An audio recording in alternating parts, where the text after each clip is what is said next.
दोस्तों fantasy cricket को लेकर डिस्कशन तो हम करते ही रहते हैं, इन डेप्थ एनालिसिस वहाँ पे भी चलेगा। बट इस पर्टिकुलर वीडियो में हम कुछ अलग बात करेंगे, कुछ हट के बात करेंगे, जैसे कि फैंटेसी कबड्डी के बारे में। दोस्तों जैसे कि आपको पता ही है कि 22 दिसंबर से शुरू होने वाले हैं प्रो कबड्डी लीग। एक एक दिन आपको दो दो तीन तीन मैचेस खेलते हुए दिख जाएंगे। तो फैंटेसी कबड्डी हम कैसे खेल सकते हैं, प्लस कबड्डी के रूल्स क्या क्या होते हैं, इस पर्टिकुलर वीडियो में हम बात करेंगे। कबड्डी में जो मैट यूज़ होता है वहाँ पे कौन से एरियाज़ होते हैं, player divisions and player roles क्या क्या होते हैं, पॉइंट सिस्टम ड्रीम 11 पे फैंटेसी का कैसा क्या है कबड्डी के मैचेस में, एंड कॉम्बिनेशन हम कैसे बना सकते हैं। प्लेयर पोजीशंस जैसे कि क्रिकेट में होता है slip, mid wicket, mid on, mid of, वहाँ पे कबड्डी के मैचेस में कौन से प्लेयर पोजीशंस होते हैं, उनके नाम क्या क्या है, टैक्टिक्स ऑफ द गेम कैसा क्या होता है, स्ट्रैटेजीज क्या क्या होते हैं, एंड रूल्स ऑफ कबड्डी क्या क्या है। दोस्तों वीडियो को शुरू करने से पहले आपसे छोटा सा रिक्वेस्ट रहेगा कि इस वीडियो को कंप्लीट वॉच कीजिएगा, ताकि फैंटेसी कबड्डी या फिर कबड्डी रिलेटेड कोई भी सवाल अगर आपके मन में है तो वो सारे के सारे क्लियर हो जाए। अगर कोई भी सवाल रह जाता है तो कमेंट करके हमसे ज़रूर से पूछ लीजिएगा, हम आपका रिप्लाई ज़रूर से करेंगे। एंड उसके साथ साथ आप हमारे साथ इंस्टाग्राम एंड टेलीग्राम पर जुड़ना बिल्कुल भी मत भूलिएगा, जहाँ पे फैंटेसी कबड्डी के मैचेस हम कवर करने वाले हैं, प्रो कबड्डी के मैचेस हम कवर करने वाले हैं 22 दिसंबर से। ठीक है, जैसे कि आप इस वीडियो को अभी देख रहे हैं तो सबसे पहले इस लाल कलर के सब्सक्राइब बटन को दबा के इस छोटे से फैमिली का हिस्सा बन जाइएगा, ताकि cricket and fantasy kabaddi related जो भी मैचेस हम कवर करें उसका फ़ायदा आप भी उठा सके। एंड इसके बगल वाला जो बेल बटन आपको दिख रहा होगा उसको प्रेस करके ऑल पे क्लिक कर दीजिएगा। उसके बाद इस एरो वाले बटन पर जाइएगा, वहाँ पर क्लिक करके आप डिस्क्रिप्शन सेक्शन में सीधे सीधे जा सकते हैं। एंड वहाँ पर थोड़ा सा नीचे आके आपको यहाँ पर टेलीग्राम एंड इंस्टाग्राम चैनल का लिंक मिल जाएगा। कोशिश कीजिएगा इन लिंक्स पे क्लिक करके ही आप हमारे साथ टेलीग्राम एंड इंस्टाग्राम चैनल पे जुड़ जाए। दोस्तों कुछ ऐसा दिखता है कबड्डी का मैट, जहाँ पे कुछ रीजियंस एंड कुछ लाइंस के बारे में आपको पता होना चाहिए। जैसे कि ये बाहर जो लाइन आपको दिख रहा है एकदम बाउंड्री में, इसको बोलते हैं बाउंड्री लाइन या फिर एंड लाइन। इसके बाहर अगर किसी का पैर चला गया तो उस प्लेयर को आउट माना जाता है। दोस्तों एकदम बीच में आपको एक लाइन दिख रहा होगा जिसको बोलते हैं मिड लाइन। मिड लाइन के दोनों तरफ दोनों टीम लाइन में खड़े होते हैं अपने साथ साथ प्लेयर्स के साथ, एंड उसके बाद ही गेम शुरू होता है। मिड लाइन को क्रॉस करके अगर आप दूसरे टीम के कोर्ट में जाते हैं तो उसको रेडिंग बोला जाता है। जैसे कि दोस्तों आप देख सकते हैं मिड लाइन के दोनों तरफ और दो लाइंस आपको दिख जाएंगे, एक होता है बल्क लाइन, एक होता है बोनस लाइन। दोस्तों यहाँ पे भी आपको bulk line and bonus line दिख जाएंगे। मैं आपको बताना चाहूँगा, एक रेडर सपोज यहाँ से रेड करने जा रहा है, उसका एक पैर अगर हवा में हो यहाँ पे और एक पैर अगर बोनस लाइन के ऊपर हो या फिर बोनस लाइन को टच कर रहा हो या फिर बोनस लाइन के अंदर जो एरिया है इसको टच कर रहा हो, तो उसको बोनस पॉइंट्स अलग से मिलते हैं। शर्त यह है कि कोर्ट में उस समय 4 या उससे ज़्यादा प्लेयर प्रेजेंट होने चाहिए। दोस्तों मिड लाइन के दोनों तरफ आपको दो लाइंस और दिख जाएंगे, एक को बोलते हैं बल्क लाइन, दूसरे को बोनस लाइन। बोनस लाइन क्यों? क्योंकि बोनस लाइन को अगर क्रॉस करते हैं उस टाइम पे आपका एक पैर हवा में रहता है और उस टाइम पे ओपोनेंट टीम का 4 या उससे ज़्यादा प्लेयर कोर्ट पे होते हैं, तो आपको 1 पॉइंट एक्स्ट्रा बोनस का मिलता है। अच्छा, कोर्ट के दोनों तरफ वर्टिकली ये जो सेक्शन आपको दिख रहा है इसको बोलते हैं लॉबी। इसके बारे में हम कुछ देर बाद बात करेंगे, वीडियो में बने ज़रूर रहिएगा। जैसा कि दोस्तों अभी मैंने आपको बताया, एक बाहर का जो लाइन होता है उसको बोलते हैं बाउंड्री लाइन और एंड लाइन। बीच का जो लाइन होता है उसको मिड लाइन बोलते हैं। मिड लाइन के दोनों तरफ 6.5 मीटर्स का कोड आपको दिख जाएगा। उसके बाद बल्क लाइन आपको दिखेगा जो मिड लाइन से 3.75 मीटर्स अवे होता है। बोनस लाइन होता है end line and baulk line के बीच में। लॉबी एरिया होता है vertical area along the length of the mat. दोस्तों 3 कैटेगरी के प्लेयर आपको दिख जाएंगे कबड्डी के मैच में। एक है रेडर्स, जो कि ओपोनेंट टीम के कोर्ट में जाके प्लेयर्स को छू के आएंगे, उनको रेडर्स बोला जाता है। एंड जो रेडर्स आ रहे हैं उनको ब्लॉक करेंगे, कंट्रोल करेंगे कौन? डिफेंडर्स। डिफेंडर्स का काम ये होता है जो रेडर्स आ रहे हैं उनको छूने ना देना, डिफेंड करना अपने टीम को। ऑलराउंडर्स कौन कौन होते हैं जो कि ज़रूरत पड़ने पे डिफेंडिंग भी कर सकते हैं या फिर रीडिंग भी कर सकते हैं। जैसे कि ऑलराउंडर्स क्रिकेट के मैचेस में ज़रूरत पड़ने पे बॉलिंग एंड बैटिंग कर लेते हैं, ठीक वैसे ही। दोस्तों इस पर्टिकुलर पिक्चर पे आपको दिख रहा होगा कि रेडर जो जा रहे हैं मिड लाइन को क्रॉस करके, यहाँ पे डिफेंडर्स ऑलरेडी खड़े हुए हैं ओपोनेंट टीम का। इनका काम ये होगा कि रेडर को या इधर आउट कर ले या फिर छूने ना दे, और रेडर का काम होगा जाके किसी भी एक डिफेंडर को टच कर ले, एक या एक से ज़्यादा, एंड फिर से वापस अपने टीम के कोर्ट के पास आ जाए। ठीक है दोस्तों, dream 11 application and other applications पे जब आप फैंटेसी कबड्डी का टीम बनाने जाएंगे तब रेडर वहाँ पे आप 1 से 3 ही ले सकते हैं। मतलब मिनिमम 1 रेडर के साथ जा सकते हैं, मैक्सिमम 3 रेडर्स। आप 5-6 रेडर्स एक साथ नहीं ले सकते क्योंकि 7 प्लेयर्स का आपको टीम बनाना होता है। ऑलराउंडर्स आप 1 से 2 ही ले सकते हैं, मतलब मिनिमम 1 और मैक्सिमम 2। डिफेंडर्स आप 2 से 4 ले सकते हैं, मतलब 2 डिफेंडर तो आपको लेने ही होंगे, एंड 4 डिफेंडर मैक्सिमम अपने टीम में आप ले सकते हैं। दोस्तों एक रेडर अगर किसी ओपोनेंट टीम के डिफेंडर को टच करके आ गया तो उसको 8 पॉइंट्स मिलते हैं ड्रीम 11 के एप्लीकेशन पे। रेड बोनस 2 पॉइंट्स का होता है, सुपर रेड 4 पॉइंट्स का होता है। अब सुपर रेड क्या है भैया, थोड़ा बताइए। देखो, जो रेडर जा रहा है ओपोनेंट के कोर्ट में, वो अगर 3 से ज़्यादा ओपोनेंट के प्लेयर्स टच करके आ गया वो सिंगल रेड में, तो उसको सुपर रेड बोला जाता है। सपोज 5 प्लेयर को एक साथ टच करके आ गया, मतलब पांचों प्लेयर्स को ओपोनेंट टीम का एक साथ आउट कर दिया उसने उस एक ही रेड में। ठीक है, इसीलिए उसको सुपर रेड बोला जाता है। सुपर 10 मतलब किसी एक मैच में अगर कोई रेडर 10 से ज़्यादा बंदे को आउट करता है रेडिंग के थ्रू, तो उसको सुपर 10 बोलते हैं, एंड उस प्लेयर को 4 पॉइंट्स एक्स्ट्रा मिलता है।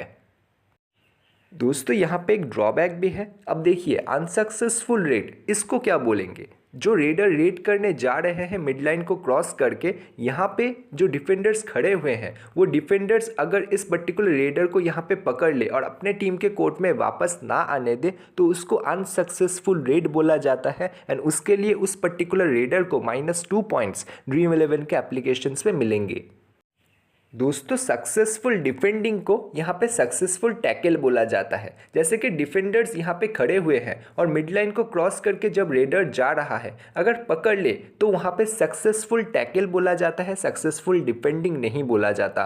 और सक्सेसफुल टैकल करने पे जो प्लेयर टैकल करेगा पहले, मतलब जिस डिफेंडर का टच उस रेडर से पहला होगा, उसको 20 पॉइंट्स मिलते हैं। तो डिफेंडिंग का भी यहाँ पे काफ़ी अच्छा पॉइंट्स मिलते हैं, ध्यान रखिएगा। सुपर टैकल का 8 पॉइंट्स मिलता है। अब सुपर रेड तो आपने बताया, बट सुपर टैकल का नहीं बताया भैया। देखिए, सुपर टैकल क्या होता है, जब यहाँ पे रेडर जा रहा है मिड लाइन को क्रॉस करके और यहाँ पे 7 प्लेयर होने चाहिए, बट यहाँ पे 7 प्लेयर हैं नहीं, क्योंकि ऑल प्लेयर आउट हो चुके हैं। सिर्फ 2 या 3 प्लेयर ही कोर्ट पे हैं, 3 या उससे कम। अगर 3 या उससे कम प्लेयर कोर्ट पे मौजूद है और रेडर रेड करने जा रहा है, फिर भी रेडर को ये तीनों प्लेयर मिलके, या फिर 3 भी नहीं है, अगर 2 प्लेयर मिलके पकड़ लेते हैं और कोर्ट पे वापस आने नहीं देते हैं, तो उसको सुपर टैकल बोला जाता है। दोस्तों अब ये मत सोचिएगा कि सक्सेसफुल टैकल का 20 पॉइंट्स मिलता है और सुपर टैकल का सिर्फ 8 ही पॉइंट्स मिलता है। ऐसा बिल्कुल भी नहीं है। जैसे कि मैंने बताया, सुपर टैकल करना बहुत ज़्यादा मुश्किल है। सिर्फ 2 या 3 बंदे मिलके एक रेडर को पकड़ना होता है। तो यहाँ पे सिर्फ 8 पॉइंट्स नहीं मिलते, 20 पॉइंट्स तो मिलेंगे ही। 8 पॉइंट्स उनको अलग से मिलेंगे जो सुपर टैकल करेंगे। दोस्तों हाई फाइव क्या होता है, जिसका 10 पॉइंट्स मिलता है। सपोज एक डिफेंडर एक ही मैच में किसी 5 रेडर्स को आउट कर रहे हैं, तो उनका हाई फाइव कंप्लीट हो जाएगा, एंड वहाँ पे ड्रीम 11 के एप्लीकेशन पे हमको 10 पॉइंट्स अलग से मिलेंगे उस पर्टिकुलर डिफेंडर का। दोस्तों हर एक अनसक्सेसफुल टैकल का भी माइनस पॉइंट्स है यहाँ पे, जो कि है -1। जैसे कि रेडर गया और वहाँ पे डिफेंडर को टच करके आ गया, डिफेंडर उस पर्टिकुलर राउंड के लिए आउट हो गया, तो उस पर्टिकुलर डिफेंडर का -1 पॉइंट आपको मिल जाएगा। दोस्तों शुरुआत करने पे, मतलब जो 7 प्लेयर्स शुरुआत करेंगे मैच का, उनको 8-8 पॉइंट्स हर एक प्लेयर को मिल जाएंगे, और सब्स्टिट्यूट प्लेयर्स के बतौर आने पे वहाँ पे 2 पॉइंट्स हर एक प्लेयर को मिलेंगे जो जो सब्स्टिट्यूट के हिसाब से खेलेंगे। सपोज़ कोई प्लेयर ऐसा है जिनका दिन खराब है, जिनको शुरुआत में 8 पॉइंट्स मिल तो गया था, बट वो ज़्यादा परफॉर्म नहीं कर पाए, सिर्फ 20 ही पॉइंट्स तक कर पाए, और क्योंकि उनका दिन खराब है, कोच इनको बेंच में बिठा सकते हैं, एंड बेंच से किसी ऐसे प्लेयर को ला सकते हैं जो कि कोच को लगता है कि ज़्यादा अच्छा कर सकते हैं। वो प्लेयर बेंच से आके आपको 70-80 पॉइंट्स दे सकते हैं, 60-70 पॉइंट्स दे सकते हैं। ध्यान रखिएगा, ऐसे प्लेयर्स ग्रैंड लीग में बहुत अच्छे हो जाते हैं। अगर आप ऑपोजिशन को ऑल आउट कर देते हैं, अब देखिए यहाँ पे क्रिकेट वाला ऑल आउट का सीन बिल्कुल भी नहीं है। एक टीम के 7 प्लेयर्स अगर आउट हो जाते हैं एक पर्टिकुलर राउंड में तो उस टीम को ऑल आउट माना जाता है। बट ऑल आउट का मतलब यहाँ पे ऑल इन होता है, मतलब फिर से नेक्स्ट राउंड शुरू हो जाते हैं एंड उस ओपोनेंट टीम का सातों प्लेयर फिर से वापस आ जाते हैं। जो टीम उस ओपोनेंट टीम को ऑल आउट करता है उसके हर एक प्लेयर को 8 पॉइंट्स मिलते हैं। दोस्तों यहाँ पे एक ट्विस्ट है, होपफुली आपने नोटिस नहीं किए होंगे, इसीलिए मैं अलग से एड्रेस करना चाहूँगा। देखिए एक सिनेरियो सोचिए, यहाँ पे है टीम नंबर 1 जो कि ऑल आउट हो चुके हैं एंड ऑल इन भी हो चुके हैं, मतलब आउट होने के बाद नेक्स्ट राउंड के लिए सब इकट्ठा हो चुके हैं। और यहाँ पे जो टीम ऑल आउट किया ओपोनेंट टीम को, यहाँ पे इनके सातों प्लेयर्स तो मौजूद है बट इनमें से कोई ऐसे प्लेयर्स हैं जो कि बेंच से आए हैं। सपोज ये वाले प्लेयर जो हैं ये बेंच से आए हैं, ठीक है। तो ये बेंच प्लेयर को ये 8 पॉइंट नहीं मिलेंगे। इस टीम का जो सातों प्लेयर्स शुरुआत किए थे उनके हर एक प्लेयर को आपको ड्रीम 11 पे 8 पॉइंट्स मिलेंगे। और इनमें से जितने भी प्लेयर्स आपके टीम में हैं आपको 8 + 8 + 8 + 8 मिलते जाएंगे, ठीक है। जितने भी प्लेयर्स अपने इस टीम से लिए थे, सपोज अब इस टीम से 4 प्लेयर्स लिए थे और इस टीम से अपने टीम में 3 प्लेयर्स लिए थे, तो 4 × 8 इस पर्टिकुलर टीम से 32 पॉइंट्स आपको मिल जाएंगे, ठीक है। अब ओपोनेंट टीम को आउट करने के जगह खुद अगर ऑल आउट हो गए तो वहाँ पे भी नुकसान है। अब देखिए क्यों नुकसान है, क्योंकि अगर ओन टीम ऑल आउट होता है तो हर एक प्लेयर को जो टीम ऑल आउट हो रहा है उसको -4 मिलते हुए जाएंगे। जैसे कि पहले वाले एग्जाम्पल को ही ले लेते हैं, ये वाला टीम अगर इस बार ऑल आउट हो जाए तो यहाँ पे जो सातों प्लेयर्स मौजूद है हर एक प्लेयर को -4 मिलेंगे। एंड यहाँ से अगर फिर से अपने 4 प्लेयर्स लिए थे और इस पर्टिकुलर टीम से अपने 3 प्लेयर्स लिए थे तो 4 × -4 मतलब आपको -16 पॉइंट्स मिल जाएंगे इस पर्टिकुलर टीम से, ठीक है। अच्छा, पूरे मैच में अगर किसी भी प्लेयर को ग्रीन कार्ड मिलता है तो ड्रीम 11 पे उनको -2 पॉइंट्स मिलेंगे। किसी प्लेयर को येलो कार्ड मिलता है तो -4 पॉइंट्स एंड रेड कार्ड मिलता है, मतलब मैच से ही उनको बाहर बैठना पड़े तो -6 पॉइंट्स वो प्लेयर आपको देके जाएंगे। दोस्तों जैसे कि आपको पता है कि क्रिकेट में point, cover, extra cover, deep mid wicket, long on, long off, square leg, ऐसे कुछ प्लेयर पोजीशंस होते हैं। कबड्डी में भी कुछ पोजीशंस होते हैं 4 से 5 जिनके बारे में आपको पता होना बहुत ज़्यादा इंपॉर्टेंट है। जैसे कि center, left and right covers, left and right ins, left and right corners and उसके बाद मैं आपको सीधे पिक्चर में लेके समझाना चाहता हूँ कि ये सारे पोजीशंस एक्चुअली कौन से होते हैं। दोस्तों यहाँ पे डिफेंडर्स में से अगर आप देख लेंगे तो एकदम कॉर्नर में जो 2 डिफेंडर्स होते हैं उनको बोलते हैं कॉर्नर्स। कॉर्नर्स के बाद आते हैं इंस, लेफ्ट एंड राइट इंस। उसके बाद आते हैं covers, left cover and right cover. उसके बाद एकदम बीच में जो प्लेयर हैं उनको बोलते हैं सेंटर, ठीक है। दोस्तों यहाँ पे क्रूशियल कॉन्सेप्ट मैं आपको समझाना चाहूँगा कि जो डिफेंडर डिफेंड कर रहे हैं और जो रेडर रेड करने आ रहे हैं, अब देखिए ये रेडर राइट साइड से अपने रेड करने आ रहे हैं तो सबसे पहले किनको फेस करेंगे, लेफ्ट कॉर्नर वाले जो डिफेंडर हैं उनको फेस करेंगे। और जो लेफ्ट साइड से रेडिंग करने आ रहे हैं सबसे पहले फेस करेंगे यहाँ पे राइट कॉर्नर एंड राइट इन को, ठीक है। तो यहाँ पे ये कॉन्सेप्ट बहुत ज़्यादा इंपॉर्टेंट है क्योंकि अगर कोई रेडर है जो कि उतना अच्छा रेडिंग नहीं करता बट यहाँ पे डिफेंडर्स काफ़ी अच्छे हैं, सपोज कोई राइट रेडर है जो कि राइट साइड से रेडिंग करते हैं ज़्यादातर और लेफ्ट साइड पे ऐसे डिफेंडर हैं जो कि बहुत अच्छे डिफेंडिंग करते हैं, तो आपको ये सोचना है कि ये जो डिफेंडर हैं लेफ्ट साइड वाले वो इनको जल्दी आउट कर जाएंगे तो इनको पॉइंट मिलेंगे, तो इनको आपको ज़्यादा से ज़्यादा लेना है। और अगर कोई लेफ्ट रेडर है जो कि अच्छा रेडिंग बिल्कुल भी नहीं करता है तो यहाँ पे राइट कॉर्नर एंड राइट इन को आपको ज़्यादा से ज़्यादा लेना है क्योंकि यही दोनों इनको आउट करने का ज़्यादा चांसेस रखते हैं। अब किन डिफेंडर का क्या काम है वो थोड़ा सा मैं समझा देता हूँ, किन प्लेयर पोजीशंस का क्या काम है वो थोड़ा सा समझ लेते हैं। जो डिफेंडर्स होते हैं एकदम कॉर्नर में, उनका काम होता है जो रेडर्स आ रहे हैं उनको दबोचना एंड पकड़ लेना। राइट इंस एंड लेफ्ट इंस का क्या काम है कि जो डिफेंडर्स एकदम कॉर्नर में हैं उनको आउट होने से बचाना। अब ये थोड़ा सा चेन में खड़े हुए होते हैं, ये इनका बॉन्ड इनके बीच में बंधा होता है, बॉन्ड इन द सेंस के हाथ पकड़े होते हैं, ठीक है। हाथ पकड़ने से क्या होता है कि जो राइट इन है और लेफ्ट लेफ्ट इन है वो मेक श्योर करते हैं ये जो डिफेंडर है ना ये इधर लॉबी एरिया में या फिर बाहर ना चले जाए फोर्स के चलते, दौड़ने के चलते, यानी यहाँ पे ये जो डिफेंडर है लॉबी एरिया में या फिर बाहर ना चले जाए। ठीक है, ये right in and left in का काम होता है। ये जो कवर्स होते हैं ना दोस्त सेंटर के अगल बगल में, इनका काम है सेंटर में जो मेन इनका रेडर खड़ा हुआ है उनको प्रोटेक्ट करना। मतलब जो ये रेडर ओपोनेंट टीम का आ रहा है ये इनके रेडर को आउट ना कर जाए ये देखना काम होता है ये कवर्स का। और सेंटर में जो खड़े होते हैं वो इनका जनरली मेन रेडर होता है जिनका रोल डिफेंडिंग में ज़्यादा नहीं होता। दोस्तों पोजीशंस आप कुछ ऐसे भी देख सकते हैं जैसे कि लेफ्ट कॉर्नर हो गए, फिर लेफ्ट कॉर्नर के बाद लेफ्ट इन एंड फिर लेफ्ट कवर। ठीक है, left cover and right cover दोनों सेंटर के अगल बगल में होते हैं जैसे कि आप देख ही सकते हैं ये सेंटर, ये राइट कवर, ये लेफ्ट कवर। इसके बाद राइट साइड में ये आ जाएंगे right in and right corner एकदम कॉर्नर में। दोस्तों यहाँ पे एक चीज़ अच्छे से समझने का कोशिश कीजिएगा इस फोटो को देखते हुए कि ये जो रेडर आ रहा है इनका कौन सा हैंड सामने के तरफ है, राइट हैंड सामने के तरफ है, तो ये हो गए राइट रेडर जो कि राइट साइड से रेडिंग कर रहे हैं। अब कौन से साइड में मतलब कौन से डिफेंडर को ये फेस कर रहे हैं, ऐसा डिफेंडर जिसका लेफ्ट हैंड सामने के तरफ है, मतलब ये क्या हो गए लेफ्ट कॉर्नर हो गए। ठीक है, अब लेफ्ट कॉर्नर के साथ कौन होंगे, लेफ्ट इन होंगे। लेफ्ट कॉर्नर और लेफ्ट इन के बीच में एक हाथ पकड़ा हुआ होता है दोनों, ताकि ये जो लेफ्ट कॉर्नर है ये लॉबी सेक्शन में ना चले जाए या फिर जो पीछे जो ये एंड लाइन है उसको पार ना कर जाए। ठीक है, तो फिर ये लेफ्ट कॉर्नर ऑटोमेटिकली गेम से आउट हो जाएंगे उस पर्टिकुलर राउंड के लिए। बाकी इस रेडर का काम होगा इस लेफ्ट कॉर्नर को या फिर लेफ्ट इन को या फिर दौड़ के जाके इस पर्टिकुलर प्लेयर को आउट करने का एंड अपने टीम के पास वापस जाने का।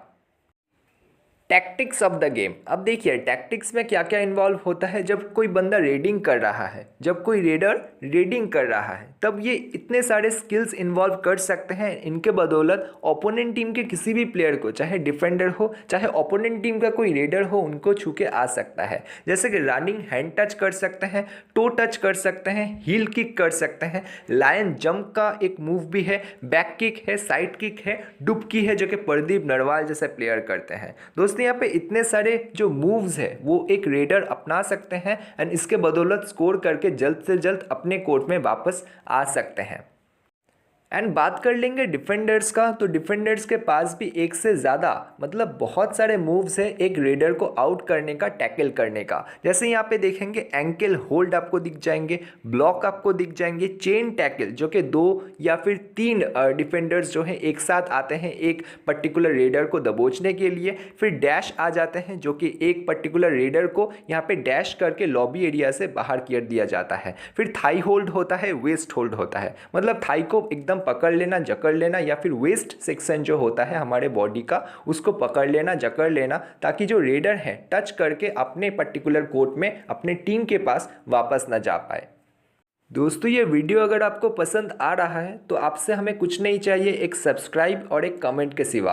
अगर सब्सक्राइब नहीं किए हैं तो काइंडली चैनल को सब्सक्राइब ज़रूर से कर लीजिएगा और टेलीग्राम एंड इंस्टाग्राम पे जुड़ जाइएगा। लिंक आपको इस वीडियो के डिस्क्रिप्शन सेक्शन में देखने को मिल जाएगा। और हो सके तो एक कमेंट करके भी ज़रूर से बताइएगा कि वीडियो में जैसे एंड जो मैंने आपको समझाने का कोशिश किया आप समझ पाए या नहीं। दोस्तों बात करेंगे रूल्स ऑफ कबड्डी के बारे में। अब तक मैंने आपको जितना समझाया है वो भी सारे के सारे चीज़ रूल्स में ही आते हैं, बट यहाँ पे ओवरऑल हम थोड़ा सा डिस्कस कर लेंगे। टोटल यहाँ पे 40 मिनट्स का मैच होता है। एक मैच आपको 40 मिनट्स का होता हुआ दिखेगा। 2 सेक्शन में डिवाइडेड है, मतलब 2 हाफ्स में डिवाइडेड है। फर्स्ट 20 मिनट का एक हाफ होगा, फिर ब्रेक होगा 5 या 10 मिनट का, एंड फिर दूसरा हाफ शुरू होगा जो कि और 20 मिनट तक चलेगा। टोटल 40 मिनट के बाद जिस पर्टिकुलर टीम का पॉइंट ज़्यादा होगा वही जीतेगा। उसके बाद दोस्तों टॉस होता है, जैसे कि क्रिकेट मैच में होता है। टॉस होने के बाद जैसा कि ये कोर्ट हो गया, कोर्ट के बाद ये मिड लाइन है, मिड लाइन के बाद ये एक साइड का कोर्ट है, ये और एक साइड का कोर्ट है। तो कैप्टन जो टीम टॉस जीतेगा उनके कैप्टन को डिसाइड करना होगा वो कौन सा कोर्ट लेना चाहते हैं, ये वाला कोर्ट लेना चाहते हैं या फिर ये वाला कोर्ट लेना चाहते हैं शुरुआत के फर्स्ट हाफ में। और उनको ये भी डिसाइड करना होता है कि वो रेडिंग करने जाएंगे ओपोनेंट के कोर्ट में या फिर ओपोनेंट के रेडर को बुलाएंगे खुद डिफेंडिंग करना चाहेंगे। जो भी रेडर ओपोनेंट टीम के कोर्ट में जाएंगे वो कोशिश करेंगे ज़्यादा से ज़्यादा प्लेयर को आउट करने का एक रेड में। बाकी डिफेंडर्स उस सेम टाइम पे कोशिश करेंगे उस पर्टिकुलर रेडर को आउट करने का। आफ्टर हाफ टाइम मतलब 20 मिनट हो जाने के बाद शुरुआत के, उसके बाद एक 10 से 15 मिनट का ब्रेक होगा जैसे कि मैंने अभी आपको बताया। एंड उसके बाद दोनों टीम्स अपने अपने कोर्ट को स्विच कर लेंगे। सोचो कि फर्स्ट जो ये कोर्ट था यहाँ पे टीम ए यहाँ पे खड़ा हुआ था और टीम बी यहाँ पे खड़ा हुआ था, बट जो हाफ टाइम हुआ उसके बाद कोर्ट जो है स्विच हो जाएगा। मतलब यहाँ पे टीम बी खड़ा हुआ होगा और यहाँ पे टीम ए के प्लेयर्स खड़े हुए होंगे, ठीक है। बाकी 40 मिनट्स के बाद जिस पर्टिकुलर टीम के पास ज़्यादा पॉइंट्स होंगे रेडिंग एंड डिफेंडिंग को मिला के, वही टीम विन करेगा। बाकी ये तो मैंने ऑलरेडी आपको बता ही चुका हूँ कि जो लॉबी एरिया होता है वहाँ पे कोई भी प्लेयर टच किए बिना ओपोनेंट टीम के किसी प्लेयर्स को नहीं जा सकता। जैसे कि ये पर्टिकुलर एक कोर्ट हो गया, यहाँ पे मिड लाइन हो गया, ये दोनों तरफ लॉबी एरिया होते हैं। ये एक रेडर अगर जा रहे हैं, ये ओपोनेंट टीम के प्लेयर्स यहाँ पे खड़े हुए हैं, तो इस ओपोनेंट टीम के प्लेयर्स को ये बिना टच किए हुए लॉबी एरिया में अगर इस पर्टिकुलर रेडर का पैर पड़ गया तो वो रेडर को आउट माना जाता है। एंड दोस्तों सेम वही चीज़ डिफेंडर के तरफ भी लागू होता है कि अगर ये कोई कोर्ट हो गया और यहाँ पे मिड लाइन हो गया, यहाँ पे लॉबी एरिया है, अगर कोई रेडर ऐसे जा रहा है और ऐसे दौड़ते दौड़ते एक डिफेंडर को इतना पुश करे कि डिफेंडर का बैलेंस बिगड़ जाए और डिफेंडर खुद इस लॉबी एरिया में चला जाए, तो उस डिफेंडर को भी आउट माना जाएगा और उस पर्टिकुलर राउंड के लिए वो डिफेंडर बेंच में जाके बैठ जाएगा। यहाँ पे कुछ चीज़ें और भी हैं जो कि मैंने अब तक आपको नहीं बता पाया हूँ। जैसे कि यहाँ पे 2 से 3 बार आप चैलेंज कर सकते हैं रेफरी के डिसीजन को। जैसे कि आपको लग रहा है कि जो डिफेंडर था वो पहले ही लॉबी एरिया में चला गया रेडर को टच किए बिना, या फिर जो रेडर था पहले ही लॉबी एरिया में चला गया डिफेंडर को टच किए बिना। आपको अगर ऐसा लगता है और रेफरी ने वैसा कॉल नहीं दिया है तो आप चैलेंज कर सकते हैं रेफरी के डिसीजन को। फिर जब क्रिकेट में जैसे थर्ड अंपायर रोल आते हैं, यहाँ पे भी थर्ड अंपायर होते हैं, वो अच्छे से देखेंगे स्क्रीन पे एंड उसके बाद डिसीजन रेफरी को बोलेंगे, रेफरी फिर अनाउंस कर देते हैं। दोस्तों यहाँ पे और एक चीज़ कि अगर कोई रेडर यहाँ पे रेड करने जा रहे हैं, ठीक है, रेड करने जा रहे हैं, यहाँ पे मिड लाइन है, मिड लाइन को क्रॉस करके रेड करने गए। सपोज यहाँ पे 7 प्लेयर्स तो होते हैं ना शुरुआत में, 7 प्लेयर्स में से किसी एक प्लेयर को अगर आउट कर देते हैं, ये प्लेयर चला गया बाहर आउट होके, ठीक है। अब इनके रेडर जब रेड करने आएंगे और इनके एक प्लेयर को आउट कर देंगे तो यहाँ पे ये वाला जो प्लेयर बेंच में चला गया था वो सीधे इनके पास कोर्ट में प्रेजेंट हो जाएंगे, ठीक है। ऐसा रूल है। मतलब एक प्लेयर को अगर ओपोनेंट टीम का कोई आउट करता है तो सेम टीम का एक प्लेयर वापस आ जाता है। दोस्तों इस वीडियो में बस इतना ही। होपफुली कबड्डी के रिलेटेड जितना भी नॉलेज मैंने आपको प्रोवाइड किया आपको समझ में आया। अगर कोई भी चीज़ अब तक आपको समझ में नहीं आया तो कमेंट करके आप ज़रूर से पूछ लीजिएगा, हम आपका रिप्लाई ज़रूर से करेंगे। मैं आपसे मिलूंगा नेक्स्ट वीडियो में कोई नया मैच एनालिसिस के साथ। तब तक आप अपना ध्यान रखिएगा।